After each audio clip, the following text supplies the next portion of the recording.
Hello guys, आम्ही चाललोय आता. शेवटचा सोमवार आहे ना, त्यामुळे महादेवाच्या मंदिरात एकदा दर्शन करून येतो. तुम्ही माझा ब्लॉग पुढे कंटिन्यू करा. तर चला आपण जाऊया.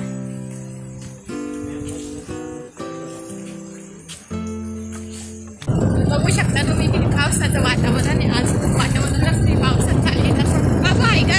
बाबू नाही, बाबू बाबू नाही, बाबू ठीक आहे. बघ इथं बघ. बाय कर, बाय कर, कर बाय. पुढे ब्लॉग कंटिन्यू करा म्हणा आमचा. तोपर्यंत आता आम्ही मला बाहेरचा व्ह्यू दाखवतो. तर बघू शकता आज बाहेरचं वातावरण किती खराब आहे. म्हणून सारखा पाऊस सुरू आहे इथे कोकणात. तर जवळपास 10 ते 12 दिवस झाले कंटिन्यू असा सारखा पाऊस सुरू आहे. आता कंटाळलो आम्ही या पावसाला. आणि बाबू तर एवढा कंटाळला घरात राहू. त्याचं म्हणणं आहे चल बाहेर. तर म्हटलं चला आज श्रावण सोमवार आहे तर आपलं दर्शन पण होईल आणि बाबूचा पण एक राऊंड होईल. त्याचा एक राऊंड झाला ना की तो खूप छान राहतो आणि तो खुश राहतो. आणि त्याला बघून आपल्यालाही शेवटी खुशीच होती ना. त्यामुळं म्हटलं चला दर्शन पण घेऊ आणि बाबू पण खुश होईल. तर चला पुढे ब्लॉग कंटिन्यू करा.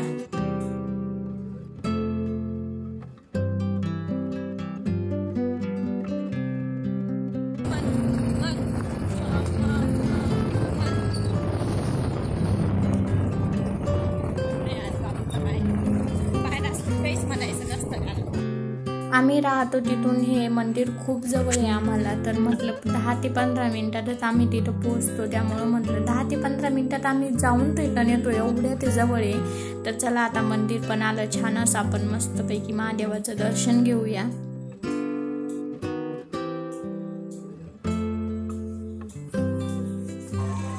तर चला आपण मंदिरात जाऊया.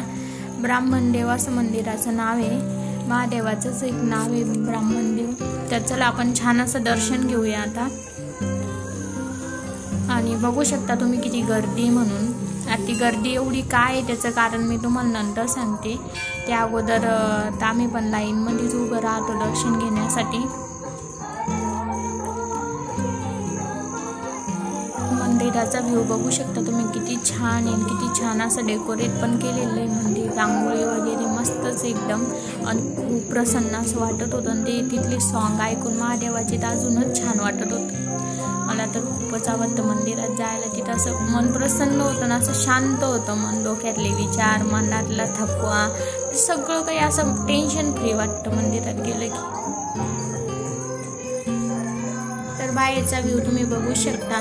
देवगती कुणकेश्वर रोड टचच हे मंदिर आहे. खूप छान असं मंदिर आहे. तुम्ही इथे आले तर नक्की या मंदिराला व्हिजिट करा.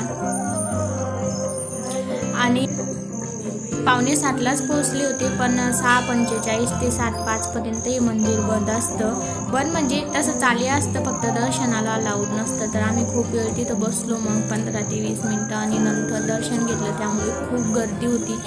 आणि मला आतला व्ह्यू नाही घेता आला कारण सगळ्यांना दर्शन घेण्याची खूप घाई होती. पण जर मी तिथे व्हिडिओ काढत बसले असते तर ते मला योग्य नाही वाटलं. आणि त्यामुळं म्हटलं नको आतला व्ह्यू घेणं, म्हणून मग मी घेतलाच नाही. आणि मग नंतर छान असा मी प्रसाद घेतला. आणि मंदिरातला प्रसाद आणि मंदिरातला भंडारा मला तर खूपच जाम आवडतो. तुम्हाला पण कसं आवडतंय मला नक्की कमेंट करून सांगा. कारण की ना आपण घरी एवढं मन लावून पण बनवलं ते कधीच बनत नाही. पण ती देवाची एक लीलाच म्हणावं की तिथं एवढं सारं प्रसाद बनतो पण एवढा टेस्टी असतो ना की किती खावासा असतो. मंदिरातील प्रसाद आणि भंडारा तर जाम आवडतो.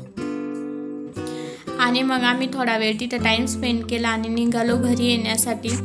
तर बघू शकता आम्ही पण घरी चाललो होतो आणि गावमातांते पण त्यांच्या घरी चालले होते. शेवटी संध्याकाळ झाली की सगळ्यांनाच आपापल्या घरी जाण्याची ओढ असते.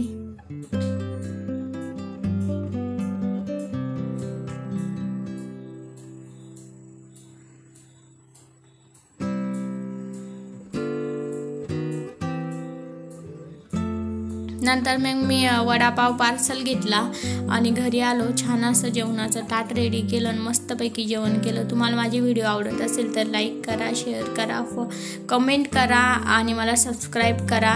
आणि माझा व्हिडिओ बघितल्याबद्दल तुमचं खूप खूप मनापासून धन्यवाद. असंच प्रेम माझ्यासोबत कायम राहू द्या. चला भेटूया नेक्स्ट ब्लॉगमध्ये. Bye bye.